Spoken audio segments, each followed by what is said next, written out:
ദൈവനാമത്തിന് മഹത്വമുണ്ടാകട്ടെ. ഒരു ദിവസം കൂടി ഈ ഭൂമിയിൽ ജീവിക്കുവാൻ ദൈവം നമുക്ക് നൽകിയ ഭാഗ്യത്തിനായിട്ട് നന്ദി പറയാം.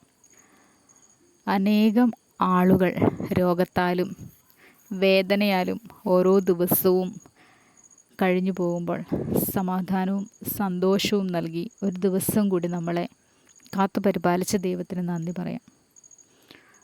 നമ്മുടെയൊക്കെ ജീവിത സാഹചര്യങ്ങളിൽ നമ്മളെ പരിഹസിക്കുകയും നിന്ദിക്കുകയും ചെയ്യുന്ന ആളുകളുടെ മധ്യത്തിലും തല ഉയർത്തിപ്പിടിച്ച് ജീവിക്കുവാൻ ദൈവം നൽകുന്ന ധൈര്യത്തിനായിട്ട് നന്ദി പറയാം.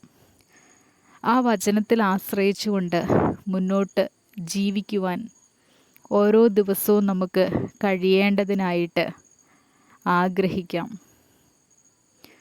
നമ്മളെ സന്തോഷിപ്പിക്കുകയും സ്നേഹിക്കുകയും ചെയ്യുന്ന അനേകം ആളുകൾ നമുക്ക് മുൻപിൽ നമ്മെ നിന്ദിച്ചുകൊണ്ട് കടന്നു പോകുന്ന ചില അനുഭവങ്ങൾ വരാറില്ലേ? നമ്മുടെ നന്മയാണ് ആഗ്രഹിക്കുന്നതെന്ന് പറയുമ്പോഴും നമ്മെ വേദനിപ്പിക്കുന്ന കുറേ ആളുകളെ നമ്മൾ കാണാറില്ലേ? സങ്കടപ്പെടേണ്ട.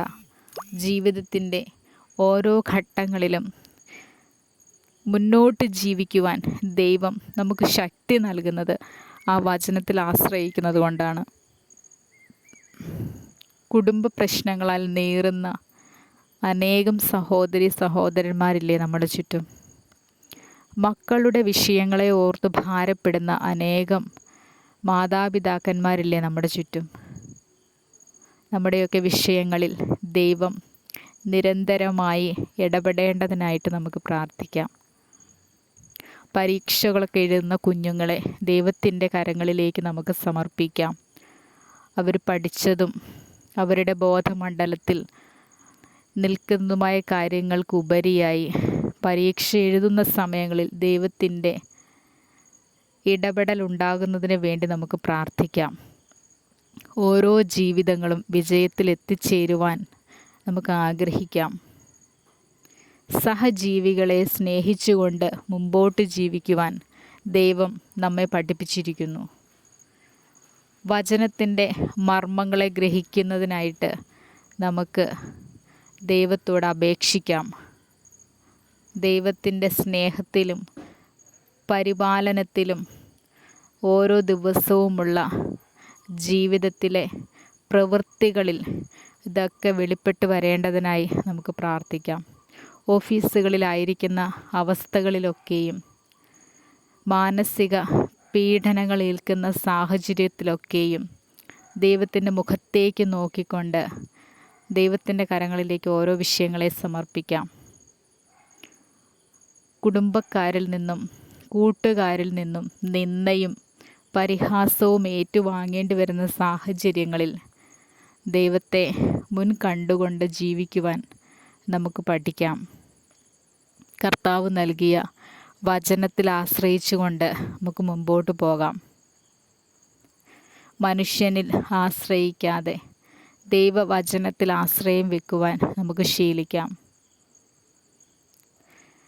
കുടുംബത്തിൽ നിന്നും വന്നു ചേരുന്ന മനോവ്യഥകളിൽ നമ്മുടെ സമയങ്ങൾ ചെലവഴിക്കാതെ ദൈവത്തിൽ ആശ്രയിച്ചുകൊണ്ട് അവൻ്റെ മാർവിൽ ചാരിക്കൊണ്ട് നമ്മുടെ സങ്കടങ്ങളെ അറിയിക്കാം. പല വിഷയങ്ങളും പരിഹരിക്കപ്പെടാതെ കിടക്കുന്ന സാഹചര്യത്തിൽ ദൈവത്തോട് അപേക്ഷിക്കാം. ഏത് കാര്യം ചെയ്യാൻ ഇറങ്ങുമ്പോഴും തടസ്സങ്ങൾ നേരിടുന്നത് നമ്മുടെയൊക്കെ ജീവിതത്തിൽ നിത്യസംഭവമായി മാറിക്കൊണ്ടിരിക്കുന്നു. എല്ലാ തടസ്സങ്ങളെയും ദൈവം മാറ്റിത്തരേണ്ടതിനായിട്ട് ദൈവത്തോട് പ്രാർത്ഥിക്കാം. ഇന്നും പരിഹരിക്കപ്പെടാതിരിക്കുന്ന ചില വിഷയങ്ങളുടെ മേൽ ദൈവം അത്ഭുതം പ്രവർത്തിക്കേണ്ടതിനായിട്ട് പ്രാർത്ഥിക്കാം. വിഷയങ്ങളെ ദൈവസന്നിധിയിൽ എഴുതി സമർപ്പിച്ചുകൊണ്ട് നമുക്ക് നമ്മുടെ കാര്യങ്ങൾ ദൈവത്തെ അറിയിക്കാം. സങ്കടങ്ങളും പ്രയാസങ്ങളും മറ്റാരോടും പറയാനില്ലാതെ ഏകാന്തമായിരുന്ന് കരയുന്ന അവസ്ഥകളിലൊക്കെയും ദൈവം താങ്ങായി നിലനിൽക്കേണ്ടതിനായിട്ട് നമുക്ക് അപേക്ഷിക്കാം. ദൈവത്തോട് ചേർന്ന് നടക്കാം. സാമ്പത്തികമായിട്ടുണ്ടായിട്ടുള്ള കടബാധ്യതകളിൽ നിന്ന് ദൈവം നമ്മളെ വിടുവിക്കുന്നതിനായിട്ട് നമുക്ക് പ്രാർത്ഥിക്കാം. ദൈവത്തോട് ചേർന്നുകൊണ്ട് അന്ത്യം വരെയും ജീവിക്കുവാൻ നമുക്ക് ശീലിക്കാം. മാതാപിതാക്കളെ സ്നേഹിക്കാനും കുഞ്ഞുങ്ങളെ കരുതുവാനുമൊക്കെ നമുക്ക് പഠിക്കാം. വേദനിക്കുന്ന ഹൃദയങ്ങളെ മനസ്സിലാക്കുവാനും അവരെ ആശ്വസിപ്പിക്കുവാനും നമുക്ക് കഴിയേണ്ടതിനായിട്ട് നമുക്ക് പ്രാർത്ഥിക്കാം. വചനത്തിൽ നിന്നും ഒരു വാക്യം എടുത്തുകൊണ്ട് കൃത്യമായി പ്രാർത്ഥിച്ച് വിടുതൽ ലഭിക്കേണ്ടതിനായിട്ട് നമുക്ക് പ്രാർത്ഥിക്കാം. നിരന്തരമായിട്ടുള്ള രോഗത്തിൻ്റെ പീഡകൾ അലട്ടിക്കൊണ്ടിരിക്കുന്നവരെ സമർപ്പിച്ച് പ്രാർത്ഥിക്കാം. രോഗത്തിൽ നിന്ന് വിടുതൽ ലഭിക്കുന്നതിന് വേണ്ടിയും രോഗത്താൽ ഭാരപ്പെട്ട് മാനസികമായി തകർച്ചയിലായിരിക്കുന്ന വ്യക്തികളെ ദൈവത്തിൻ്റെ കരങ്ങളിലേക്ക് സമർപ്പിക്കാം. ദൈവം വിടുതൽ നൽകും നിശ്ചയം. ഓരോ മക്കളെയും തൻ്റെ മാർവിൽ ചേർത്തുകൊണ്ട് ആശ്വസിപ്പിക്കുന്ന കർത്താവ് നമ്മുടെ എല്ലാ വിഷയങ്ങളിന്മേലും അത്ഭുതം പ്രവർത്തിക്കും. ദൈവം സ്നേഹമായി നിലകൊള്ളുന്നു. ഏത് പ്രവൃത്തിയേക്കാളും അപ്പുറമായിട്ടുള്ള മനുഷ്യന് പരിഹരിക്കാൻ പറ്റാത്ത വിഷയങ്ങളിന്മേൽ അത്ഭുതകരമായിട്ടുള്ള ദൈവത്തിൻ്റെ വിടുതൽ കാണുന്നതിനായി നമുക്ക് പ്രാർത്ഥിക്കാം. തടസ്സങ്ങളെയെല്ലാം മാറ്റിവിരിക്കാൻ നമുക്ക് മുൻപേ പോകുന്ന ഒരു ദൈവത്തെ നമുക്ക് കാണാം. അനേക വർഷങ്ങളായിട്ട് ഭവനങ്ങളില്ലാതെ ഭാരപ്പെടുന്ന അനേകം ആളുകളെ നമുക്ക് ദൈവത്തിൻ്റെ കരങ്ങളിലേക്ക് സമർപ്പിക്കാം. ഒരു ഭവനം നൽകി ഈ ഭൂമിയിലെ ജീവിതം സന്തോഷകരമാക്കാൻ അവരെയും ദൈവം അനുഗ്രഹിക്കേണ്ടതിനായിട്ട് നമുക്ക് പ്രാർത്ഥിക്കാം. ദൈവത്തോട് ചേർന്ന് നടക്കാം. മക്കളുടെ വിവാഹ സംബന്ധമായിട്ടുള്ള ആവശ്യങ്ങൾക്ക് വേണ്ടി ദൈവത്തോട് യാചിക്കുന്ന മാതാപിതാക്കളോട് ചേർന്ന് നമുക്കും പ്രാർത്ഥിക്കാം. തക്ക തുണയെ നൽകി ദൈവം അനുഗ്രഹിക്കേണ്ടതിനായിട്ട്. വാർദ്ധക്യ സഹജമായിട്ടുള്ള അസുഖത്താൽ ഭാരപ്പെടുന്ന മാതാപിതാക്കളെ ദൈവത്തിൻ്റെ കരങ്ങളിലേക്ക് സമർപ്പിക്കാം. വാർദ്ധക്യം വന്നു കഴിഞ്ഞ് മക്കളാൽ നിന്ദിക്കപ്പെടുന്ന അനേകം ആളുകളെ ഇന്ന് നമുക്ക് ചുറ്റും കാണാം. ദൈവം മക്കളുടെ മേൽ കരുണ വർഷിക്കേണ്ടതിനായിട്ട് നമുക്ക് പ്രാർത്ഥിക്കാം. അനുഗ്രഹങ്ങൾ നൽകുന്ന ദൈവത്തെ മറന്നുകൊണ്ട് മദ്യത്തിനും മയക്കുമരുന്നിനും അടിമയായിട്ട് ജീവിക്കുന്ന ഓരോ മനുഷ്യരെയും ദൈവത്തിൻ്റെ കരങ്ങളിലേക്ക് സമർപ്പിക്കാം. തലമുറകളെ നൽകി അനുഗ്രഹിക്കേണ്ടതിനായിട്ട് ദൈവത്തോട് യാചിക്കാം. നൽകിയിരിക്കുന്ന മക്കൾ ദൈവത്തിൻ്റെ കൃപ അറിഞ്ഞുകൊണ്ട് ജീവിക്കുന്ന ദൈവസന്നിധിയിലായിരിക്കുന്ന മക്കളായി വളരേണ്ടതിനായിട്ട് നമുക്ക് പ്രാർത്ഥിക്കാം. തക്ക സമയത്ത് നമ്മെ ഉയർത്തുന്ന ദൈവത്തിന് നന്ദി കരയറ്റാം. ദൈവം ജീവിതത്തിൽ നൽകിയിട്ടുള്ള എല്ലാ നന്മകളെയും ദൈവത്തിൻ്റെ കരങ്ങളിലേക്ക് സമർപ്പിച്ച് നന്ദി പറയാം.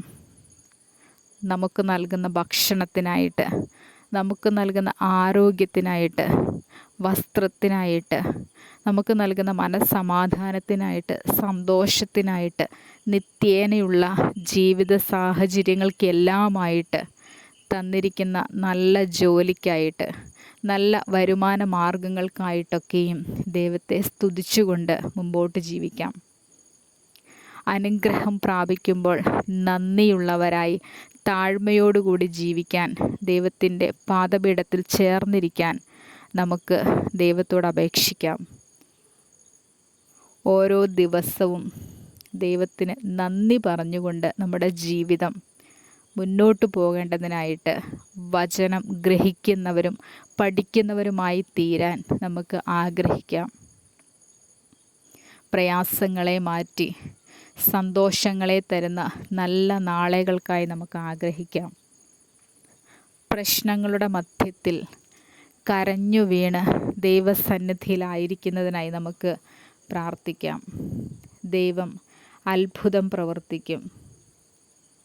ഹന്നയുടെ കരച്ചിൽ കേട്ട് മനസ്സലിഞ്ഞ ദൈവം നമ്മെ ഓരോരുത്തരെയും വിടുവിക്കാൻ ശക്തനാണ്. കരുതുന്ന ദൈവത്തെ നമുക്ക് ആഗ്രഹിക്കാം. നിങ്ങളുടെ നന്മയ്ക്കെതിരെ നിൽക്കുന്നവരെയും ദൈവസന്നിധിയിൽ സമർപ്പിക്കാം. ശത്രുക്കൾക്ക് മുന്നിൽ ജയമൊരുക്കുന്ന ദൈവത്തിന് സ്തോത്രം. ആമേൻ.